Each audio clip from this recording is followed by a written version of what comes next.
Hello students, कैसे हैं आप सब। मैं कविता आईसीटी वर्चुअल क्लासेस में आपका स्वागत करती हूं और उम्मीद करती हूं आप सभी अच्छे होंगे और स्वस्थ होंगे।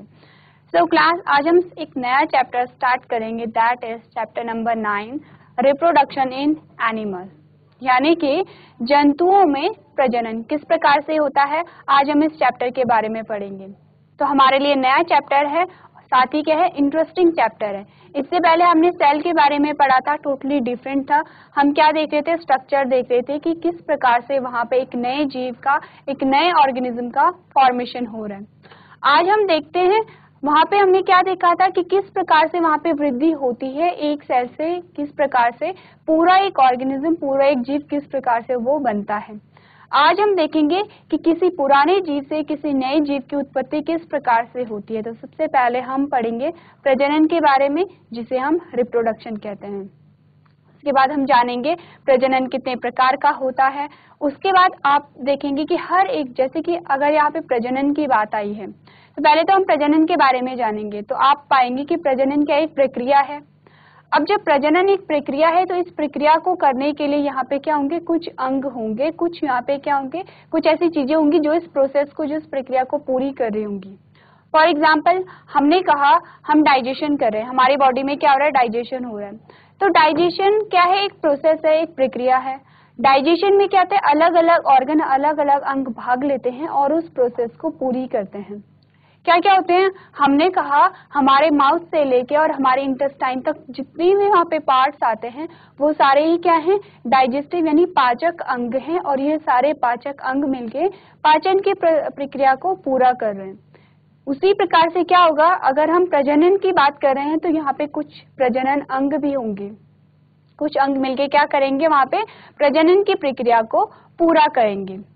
तो यही हम पढ़ रहे थे। तो इस चैप्टर में सबसे पहले हम इंट्रोडक्शन देखेंगे, किसका, प्रजनन का, क्या होता है प्रजनन या फिर रिप्रोडक्शन। तो आइए स्टार्ट करते हैं।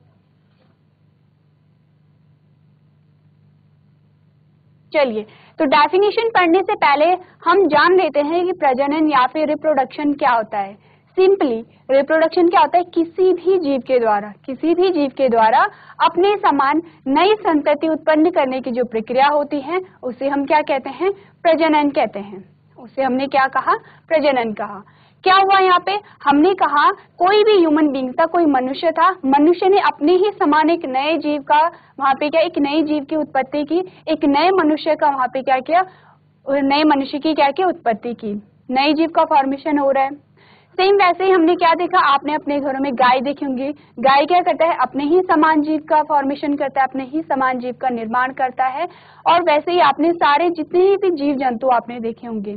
सेम वही अगर हम प्लांट्स की बात करें, पादप की बात करें, तो हम क्या कहते हैं, आप देखेंगे कि जो आम का जो बीज है उससे क्या होगा, आम का ही पौधा होता है। आपने देखा संतरे का जो बीज है उससे संतरे का ही पौधा होता है।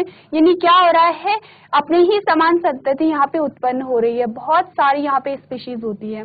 आप देखेंगे मिलियंस ऑफ स्पीशीज इस पृथ्वी पर होती हैं और सारे ही स्पीशीज में क्या गुण पाया जाता है कि वो अपने समान संतति को उत्पन्न करेंगी।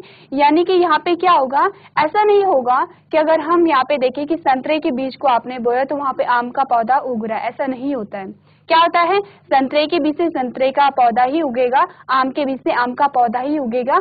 उसी प्रकार अगर हम जीवों की बात करें, हमने कहा मनुष्यों से मनुष्यों की ही उत्पत्ति होगी। उसी प्रकार आप और भी जितने भी जीवों की अगर आप बात करें तो सेम यही प्रोसेस यहाँ पे पाई जाती है और इसी प्रोसेस के बारे में हम आगे पढ़ेंगे। अभी हम चैप्टर स्टार्ट ही कर रहे हैं। अगर आपने अभी से ध्यान नहीं दिया तो आपको समझ नहीं आएगा आगे क्या हो रहा है। आगे हम पढ़ेंगे कि क्या क्या प्रजनन अंग होते हैं, किस प्रकार से प्रजनन की प्रोसेस हो रही है, फर्टिलाइजेशन हो रहा है, जाइगोट का फॉर्मेशन हो रहा है। आपको कुछ समझ नहीं आएगा कि क्या यहाँ पे हो रहा है।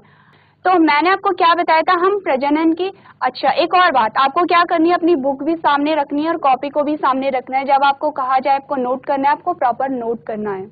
तो हमने क्या कहा था, हम पढ़ रहे थे प्रजनन के बारे में। हमने सिंपली प्रजनन यानी रिप्रोडक्शन को क्या जाना कि रिप्रोडक्शन यानी कि प्रजनन एक ऐसी प्रक्रिया होती है जिसमें कोई भी जीव अपनी ही समान नई संतति का या नए जीव का निर्माण करता है। उसी प्रोसेस को हमने क्या कहा, प्रजनन का। बहुत सिंपल है, लैंग्वेज बहुत सिंपल है। ये क्या है, हमारी नॉर्मल लैंग्वेज है। इसी को हम यहाँ पे डेफिनेशन में पढ़ेंगे। तो आप क्या देखेंगे, reproduction is a biological process. Reproduction क्या है, एक बायोलॉजिकल प्रोसेस है। बहुत सिंपल सी बात है, क्यों है बायोलॉजिकल प्रोसेस, क्योंकि जब भी किसी लिविंग ऑर्गेनिज्म की बात आती है, किसी जीवित प्राणी की बात आती है, तो वहां पे बायो वर्ड खुद ब खुद जुड़ जाता है, क्योंकि बायो का मतलब ही क्या है, लिविंग, यानी कि जीवित। तो यहाँ पे क्या है, जो प्रजनन है वो क्या है, एक बायोलॉजिकल प्रोसेस है। नेक्स्ट हमने क्या बात की, in which an organism reproduce an offspring that is biologically similar to the organism। अब क्या ये बात कह रहा है कि जो रिप्रोडक्शन है एक बायोलॉजिकल प्रोसेस है, एक जैविक प्रक्रिया है जिसमें कोई भी जीव अपने ही समान नई संतति को उत्पन्न करता है। अब ये संतति क्या होती है, सेम होती है, यानी कि ये अपने जनक के समान होगी। जनक कौन होता है, जो वहां पे किसी भी स्पीशीज को क्या कर रहा है, किसी भी नए संतति को उत्पन्न कर रहा है। जनक यानी कि पेरेंट, यानी कि हमारे पेरेंट से हमारा निर्माण हुआ है, तो हमारे पेरेंट क्या है, जनक है, और हम क्या है, ऑफस्प्रिंग हैं। चलिए, तो हम क्या कह रहे थे कि यहाँ पे रिप्रोडक्शन एक ऐसी प्रक्रिया है जिसमें क्या होता है, वहां पे नई संतति का निर्माण हो रहा है, और वो नई संतति अपने ही जनक के समान होती है। अब जनक क्या यहाँ पे आपको बताया गया है, पेरेंट आपको बताया गया। जो पेरेंट होते हैं वो जनक होते हैं, और जो उनकी संतति होती है उसे हम ऑफस्प्रिंग कहते हैं। तो यही हमने अभी तक बात की है, यही हम यहाँ पे भी पढ़ लेंगे। प्रजनन एक जैविक प्रक्रिया है जिसके द्वारा एक जीव एक संतान को पुनः उत्पन्न करता है जो जैविक रूप से जीव के समान होती है। अब क्या कह रहा है, जो नई संतति उत्पन्न होती है, जो नए ऑफस्प्रिंग है, वो किसके भांति होंगे, वो जैविक रूप से अपने ही जनक के समान होंगे। सेम किसके समान होते हैं, जनक के समान होते हैं, क्योंकि उनकी उत्पत्ति अपने जनक से ही हो रही है। नेक्स्ट आप देखेंगे, reproduction enable and ensure the continuity of a species. क्या कह रहे हैं यहाँ पे कि प्रजनन पीढ़ी दर पीढ़ी प्रजातियों की निरंतरता को बनाए रखता है। अब क्या होता है यहाँ पे, रिप्रोडक्शन की प्रोसेस अगर होती रहेगी कंटिन्यूसली, तो क्या होंगे, नए जीव का यहाँ पे निर्माण होता रहेगा। नए जीव का निर्माण होता है तो यहाँ पे क्या हो रहा है, जीवन की निरंतरता बनी हुई है। अब इमेजिन कीजिए कि यहाँ पे प्रजनन की प्रक्रिया नहीं हो, और प्रजनन की प्रक्रिया में हम क्या पढ़ रहे हैं कि यहाँ पे नए जीवों का निर्माण। तो इमेजिन कीजिए कि नए जीवों का निर्माण ही नहीं हो, क्योंकि प्रजनन की प्रक्रिया नहीं हो रही है, तो नए जीवों का निर्माण नहीं हो रहा है। अब नए जीवों का निर्माण नहीं होगा तो धीरे धीरे क्या होगा, जो जीव हैं वो धीरे धीरे क्या हो जाएंगे, उनकी डेथ होनी शुरू हो जाएगी, और एट लास्ट एक ऐसी कंडीशन आएगी कि जब वहां पे एक भी जीव नहीं पाया जाएगा। तो क्या है, यहाँ पे जो जीवन की निरंतरता है वो क्या हो गई है, वहीं पे थम गई है, वहीं पे रुक गई है। इसलिए आप आइडिया लगा सकते हैं कि जो प्रजनन की जो प्रक्रिया है, या जो रिप्रोडक्शन की जो प्रक्रिया है, वो जीवन को बनाए रखने के लिए कितनी इंपॉर्टेंट है। ये बात हम सभी जानते हैं। नेक्स्ट बात हम देख लेंगे, generation after generation, it is the main feature of the life on earth. क्या बता रहा है कि प्रजनन पीढ़ी दर पीढ़ी प्रजातियों की निरंतरता को सक्षम और सुनिश्चित करता है। यह पृथ्वी पर जीवन की मुख्य विशेषता है। क्या विशेषता है, अब आपके पास ये जो छोटे छोटे क्वेश्चन हैं वो एमसीक्यू में आ सकते हैं कि बताइए पृथ्वी पर जीवन की मुख्य विशेषता क्या है। तो क्या है मुख्य विशेषता, प्रजनन है, क्योंकि प्रजनन क्या कर रहा है, जीवनता की निरंतरता को बनाए रख रहा है।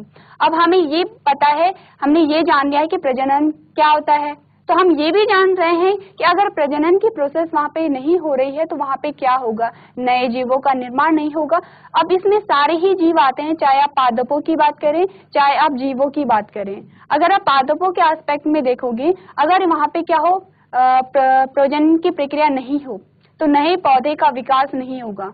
हम एक एग्जाम्पल को लेके चलते हैं। हमने कहा आम का पेड़ है, अब आम के पेड़ से नए जो वहाँ पे जो आम के जो बीज हैं उससे नए पौधे का निर्माण हो ही नहीं रहा है, और धीरे धीरे करके क्या हुआ, जो पुराने पेड़ थे आम के, उनकी क्या होगी, धीरे धीरे डेथ होनी शुरू हो गई है।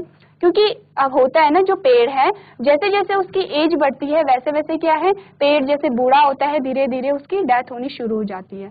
अब जितने भी आम के पेड़ थे उन सबकी डेथ हो गई है वहां पे। अब आम का एक भी पेड़ नहीं बचा है, क्यों, क्योंकि वहां पे नए पेड़ों की उत्पत्ति नहीं हुई, क्योंकि वहां पे प्रजनन की प्रोसेस नहीं हुई है। वैसे ही हम ह्यूमंस के केस में देख लेते हैं, यानी कि मनुष्यों के एस्पेक्ट में देख लेते हैं।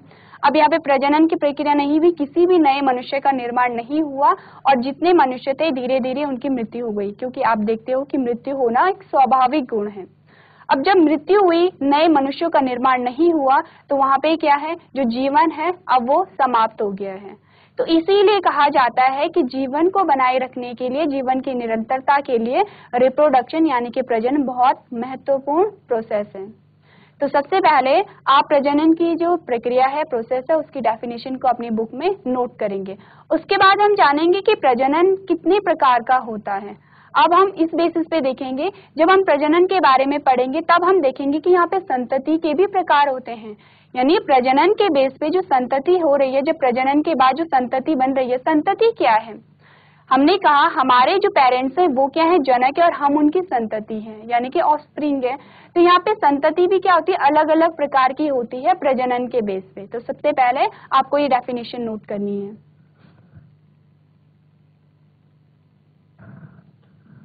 अब हमने पढ़ा है, सबसे पहले हमने क्या देखा, एक इंट्रोडक्शन देखा। अब सब नोट करना बंद कर दीजिए, हम नेक्स्ट टॉपिक देखेंगे। हमने क्या देखा अभी, सबसे पहले हमने देखा कि प्रजनन क्या होता है। अब हम देखेंगे प्रजनन के कितने प्रकार होते हैं। धीरे धीरे आप समझते ही चले जाएंगे कि प्रजनन की प्रक्रिया क्या हो रही है, इस प्रोसेस में एक्चुअली में हो क्या रहा है। तो हमने क्या कहा, अब हम देखेंगे मोड्स ऑफ रिप्रोडक्शन या फिर प्रजनन के प्रकार, क्या क्या प्रजनन के प्रकार होते हैं। तो दो प्रजनन हमारे पास मुख्यतः आते हैं। सबसे पहला आता है सेक्सुअल रिप्रोडक्शन, सेकंड आता है एसेक्सुअल रिप्रोडक्शन। तो सेक्सुअल रिप्रोडक्शन को हम क्या कहते हैं, लैंगिक जनन कहते हैं।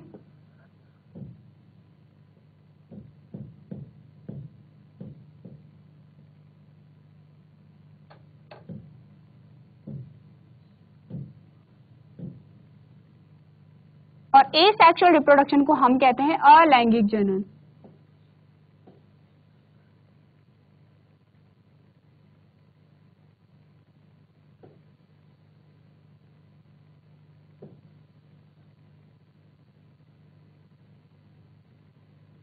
चलिए अब हम जान लेते हैं नाम का मतलब क्या होता है। सब ध्यान देंगे क्योंकि लास्ट में मैं सबसे क्वेश्चन करूंगी। सबसे पहले हमने कहा, सबसे पहले हम देखेंगे एसेक्सुअल रिप्रोडक्शन को, जिसे हमने क्या कहा, अलैंगिक जनन कहा। क्या होता है अलैंगिक जनन? अब अगर हम इसे तोड़ के देखें तो अलैंगिक यानी कि जिसमें लिंग की कोई भी भूमिका नहीं होती है, उसे हमने कहा अलैंगिक जनन। लैंगिक जनन में क्या होता है, सिर्फ एक ही जनक की आवश्यकता होती है, एक ही पेरेंट की आवश्यकता होगी। किस प्रकार से होगी, जब हम पढ़ेंगे अलैंगिक जनन के प्रकार में, आप पढ़ भी चुके हैं, हमने क्लास 7th में पढ़ा है, लैंगिक और अलैंगिक जनन के प्रकार पढ़े हैं, जिसमें आपने अलैंगिक जनन के प्रकार को बहुत डीपली पढ़ा है, आपने हर एक प्रकार को पढ़ा है। अलैंगिक जनन में हमने क्या कहा था कि यहाँ पे सिर्फ एक ही जनक की आवश्यकता होती है, एक जनक यानी कि एक ही पेरेंट की आवश्यकता होगी, और एक ही जनक से नई संतति का यहाँ पे निर्माण हो जाता है। आप सबने गुलाब की कली को लगाया है, तो आपके घरों में गुलाब का पौधा है। तो हमने क्या किया था, गुलाब को लगाते टाइम पे हमने गुलाब की टहनी को काटा था और उसे मिट्टी में गाड़ दिया था। कुछ टाइम बाद आपने क्या देखा, कुछ दिनों बाद, कि वहां से गुलाब का एक नया पौधा उग के आ गया है। सभी ने देखा है, सबको पता है ऐसे होता है? हाथ खड़े कीजिए जिसे पता है। अच्छा, जीआईसी खाली खेत में कुछ बच्चों को पता है, ठीक है, अपने हाथ नीचे कीजिए। तो आप सभी को बताते हो ये कौन सा प्रकार है, ये है अलैंगिक जनन। क्या हो रहा है इसमें, आपने क्या किया, आपने एक ही पौधे को वहां पे यूज किया है और वहां पे सिंपली आपने क्या किया, सिंपली अलैंगिक जनन में क्या होता है कि पौधे के किसी भी भाग को काटकर हम अलग करते हैं और उससे ही क्या होता है, उसे मिट्टी में बोते हैं और उसी से क्या होता है, एक नए पौधे का निर्माण होता है। गुलाब के पौधे में भी कुछ ऐसा ही हुआ था, वहां पे सिर्फ एक ही पौधा शामिल था, एक ही पौधा शामिल था और उससे हमने क्या किया, उसके एक पार्ट को हमने क्या कर दिया, अलग कर दिया, हमने उसकी टहनी को काटा और हमने उसे कहीं और पे बो दिया और वहां पे क्या हो गए हैं, एक से दो गुलाब के पौधे बन गए हैं। यही होता है अलैंगिक जनन में। आपको बहुत सबसे मेन चीज ये याद रखनी है, अलैंगिक जनन में एक ही जनक वहां पे उपस्थित होता है। सबको समझ आया अलैंगिक जनन क्या होता है? सबको समझ आया? चलिए ठीक है। अब हमने कहा सेक्सुअल रिप्रोडक्शन क्या होता है। क्या होता है सेक्सुअल रिप्रोडक्शन, इसके जस्ट अलग हो जाएगा। हमने अलैंगिक जनन में कहा था सिर्फ एक ही जीव की आवश्यकता होती है, हमने कहा लैंगिक जनन में 2 जीवों की आवश्यकता होती है, 2 जनकों की आवश्यकता होती है, 2 पेरेंट की आवश्यकता होती है। किस प्रकार से होती है यहाँ पे 2 पेरेंट की आवश्यकता? जब हमने किसी ने फ्लावर का स्ट्रक्चर पढ़ा है, आपने 6th और 7th में दोनों में पढ़ा है आपने फूल का आपने स्ट्रक्चर पढ़ा है? किसने पढ़ा है? हाथ खड़े कीजिए। किसी ने भी नहीं पढ़ा है? हाँ, 7th में हमने फूल का स्ट्रक्चर पढ़ा है। तो जब आप 7th में रहे होंगे तो आपने हाथ नीचे कर दीजिए। हमने फूल का स्ट्रक्चर पढ़ा था, तो हमने क्या देखा था? फूल के अंदर 2 मेन स्ट्रक्चर हमने देखे थे, मेल रिप्रोडक्टिव पार्ट और फीमेल रिप्रोडक्टिव पार्ट पढ़े थे हमने, जिसमें हमने पिस्टिल और एंथर की बात की थी। क्या होता है पिस्टिल? पिस्टिल होता है स्त्री केसर और एंथर क्या होता है? पुंकेसर होता है। तो ये दोनों ही क्या है? मेल और फीमेल पार्ट है। तो अलैंगिक जनन में क्या होता है? 2 जनकों की आवश्यकता होती है। यहाँ पे कितने जनक शामिल होंगे? 2 जनक। अब 2 जनकों में किस प्रकार के जनक होंगे? एक मेल होता है और एक फीमेल होता है, यानी एक स्त्री होगा और एक पुरुष होगा। ये दोनों में ही है, हम दोनों में ही बात कर रहे हैं, चाहे आप जीवों के बारे में बात करें या फिर आप पादपों के बारे में बात करें। हम मेनली किस में पढ़ रहे हैं? एनिमल में पढ़ रहे हैं, हम जंतुओं में प्रजनन पढ़ रहे हैं। लेकिन यहाँ तक की जो बात हमने की है ये दोनों में ही है, प्लांट में भी और एनिमल में भी। अगर हम एनिमल में बात करते हैं तो हम कहते हैं मेल और फीमेल, यहाँ पे 2 जनकों की आवश्यकता है। अगर किसी न्यूबॉर्न का यहाँ पे जन्म हुआ है तो उसके जन्म के लिए दोनों ही वहाँ पे रिस्पॉन्सिबल थे, माता और पिता दोनों। तो 2 जनक किस प्रकार के हैं? मेल और फीमेल। तो हमें ये बात याद रखनी है कि यहाँ पे एसेक्सुअल रिप्रोडक्शन में सिर्फ एक जनक है।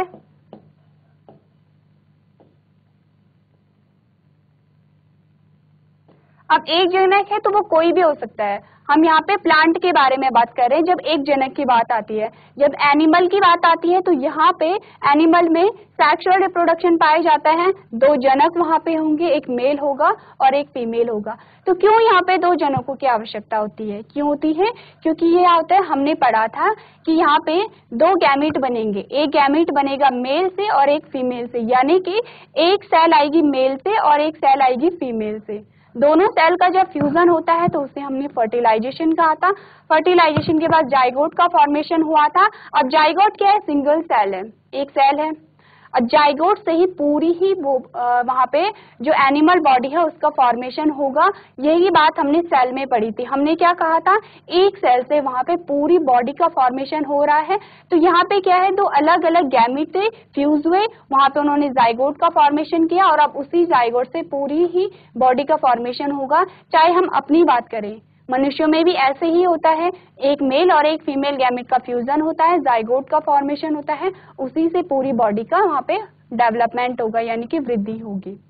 अब हम देख लेते हैं किसी सेक्सुअल रिप्रोडक्शन के बारे में, हम थोड़ा सा जान लेते हैं क्या होता है सेक्सुअल रिप्रोडक्शन। तो सेक्सुअल रिप्रोडक्शन के बारे में हम बात कर चुके हैं, 2 जनकों की आवश्यकता होती है, एक मेल होता है एक फीमेल होता है। इसी बात को हम यहाँ पे पढ़ सकते हैं कि the type of reproduction which involve 2 parent to give rise to an offspring is called a sexual reproduction.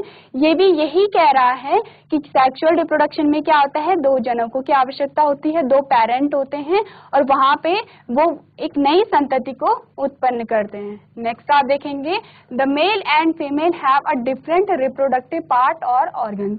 यानी कि जो मेल और फीमेल होते हैं, मेल और फीमेल का क्या मतलब है? जो स्त्री और पुरुष, मेल को हम क्या कहेंगे? पुरुषों को हम मेल कहते हैं और जो फीमेल होती हैं वो हम स्त्री को कहते हैं। ये बात सबको पता है?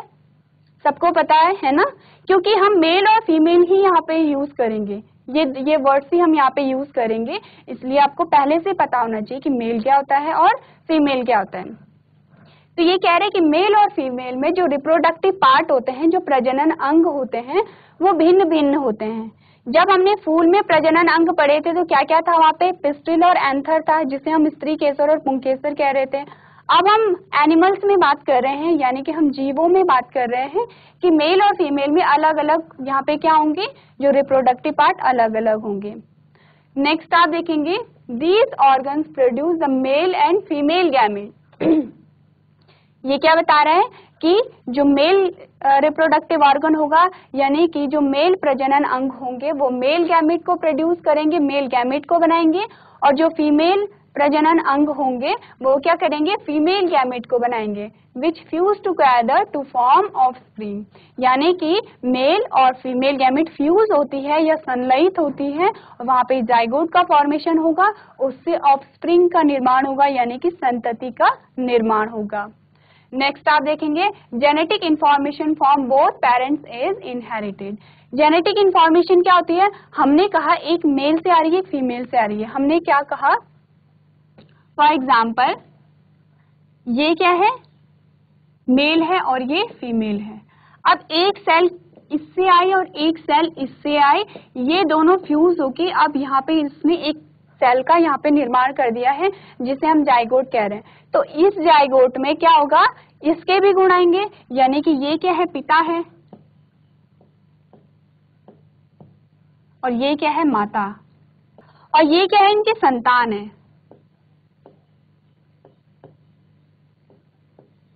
अब इस संतान में पिता के गुण भी आएंगे और माता के गुण भी आएंगे, दोनों के ही गुण आते हैं।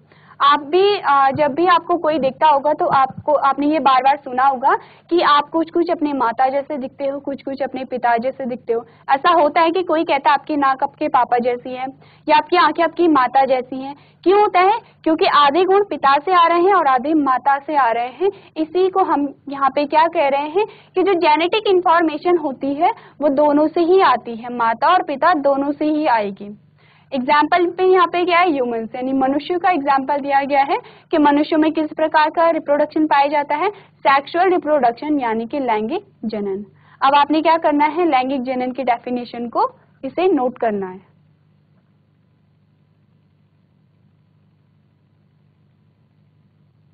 सबने कर लिया होगा। अब हम इससे आगे क्या करेंगे, अब हम एक एक करके पढ़ेंगे। पहले मेल रिप्रोडक्टिव पार्ट के बारे में पढ़ेंगे, फिर फीमेल रिप्रोडक्टिव पार्ट के बारे में पढ़ेंगे। मेल प्रजनन अंगों में हम देखेंगे कि कौन कौन से अंग आते हैं, फिर फीमेल प्रजनन अंग में हम देखेंगे कौन कौन से अंग आते हैं। आपकी बुक में डायग्राम भी दिया गया है और बताया भी गया है कि कौन कौन से ऑर्गन आते हैं। तो आपको सबसे पहले क्या करना है, सबसे पहले आपको डायग्राम बनाना सीख लेना है, साथ ही आपको उसके जो जो नाम वहाँ पे आते हैं वो आपको लर्न करने हैं, क्योंकि इम्पॉर्टेंट होता है जब आपके एग्जाम में आएगा तो आप अगर डायग्राम के माध्यम से समझाते हैं तो और अच्छा इम्पैक्ट पड़ता है। सेकंड बात क्या है कि ये जो चैप्टर है ये बार बार आता रहेगा, 9th में 10th में ये आता ही रहेगा, इसीलिए अगर आपने अभी से इसे अच्छे से पढ़ लिया तो आगे आपको समझने में और आसानी होगी। तो इसके बाद जो हमारे पास नेक्स्ट हेडिंग आती है वो क्या है, मेल रिप्रोडक्टिव सिस्टम। पहले हम पढ़ लेते हैं, उसके बाद हम डायग्राम देख लेंगे कौन कौन से रिप्रोडक्टिव पार्ट यहाँ पे आते हैं। तो आप पढ़ेंगे the male reproductive system include the testis, यानी कि मेल रिप्रोडक्टिव पार्ट में क्या क्या इंक्लूड होता है, क्या क्या आता है। सबसे पहला ये अंगों के बारे में बताया गया है। ये जो मेल प्रजनन अंग है उसके अलग अलग अंगों के नाम आपको बताए गए हैं। पहला टेस्टिस आता है, सेकंड स्क्रोटम है, थर्ड है spermatic duct and male accessory gland and penis. ये सारे नाम आपको याद रखने हैं, ये है मेल प्रजनन अंग के नाम है।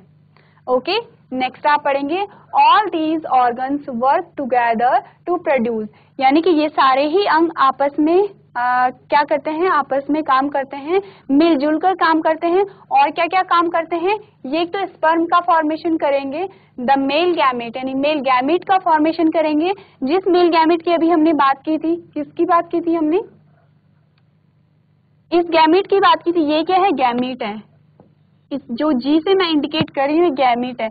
तो ये मेल गैमेट बनाते हैं, जो अभी प्रजनन अंगों के नाम मैंने आपको बताए हैं। क्या करेंगे, इस गैमेट का फॉर्मेशन करेंगे और क्या करते हैं, यहाँ पे मेल सेक्स हार्मोन यानी एक हार्मोन प्रोड्यूस करते हैं एंड अदर कंपोनेंट ऑफ सीमेन। ये क्या होते हैं, आपको क्या दिखाए गए हैं, मेल रिप्रोडक्टिव ऑर्गन के नाम बताए गए हैं, साथ में उसके फंक्शन यानी कि कार्य भी बताए गए। क्या क्या कार्य होता है, स्पर्म का प्रोडक्शन होता है पहला, सेकंड क्या काम होता है, मेल गैमेट का फॉर्मेशन करते हैं, और थर्ड क्या काम बताया गया आपको यहाँ पे, मेल सेक्स हार्मोन को प्रोड्यूस करते हैं। ठीक है, ये हमारे पास आता है यहाँ पे मेल रिप्रोडक्टिव पार्ट, और मेल रिप्रोडक्टिव पार्ट के आपको यहाँ पे नाम बताए गए हैं। ये जो आपको ओवल दिख रहा है, ये गोल सा,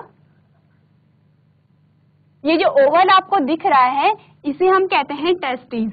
यहाँ पे ये वाला जो पोर्शन है इसे कहते हैं एपिडिडाइमिस। ये वाला जो पोर्शन हमें दिखाई दे रहा है इसे पेनिस कहते हैं, और ये बीच वाली जो लाइन आपको दिखाई दे रही है, ये बीच वाली, इसे कहते हैं यूरेथ्रा। इसे वास डिफेंस कहते हैं। प्रोस्टेट ग्लैंड है। ग्लैंड्स अभी आपके पास नहीं आएंगी, जब आप हायर क्लासेस में जाएंगे तब आएंगी। तो आपने क्या करना है, ये जो पहले डायग्राम है इसे एज इट इज लर्न करना है, एज इट इज आपने बनाना सीखना है। उसके बाद seminal vesicles, prostate gland, vas deferens and bladder, ये तीन चार नाम है। इसे आप याद ना भी करें तो कोई नहीं, लेकिन आपको ये जो नाम है ये याद करने इंपॉर्टेंट है। तो क्या करना है, आपने डेफिनेशन भी लिखनी है और इस डायग्राम को भी नोट करना है। तो इसे नोट कीजिए आप।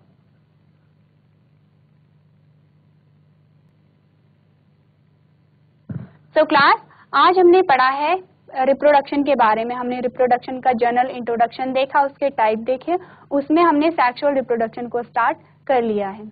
तो आज के सेशन में हम इतना ही करेंगे। अभी तक क्लास में बने रहने के लिए आपका धन्यवाद।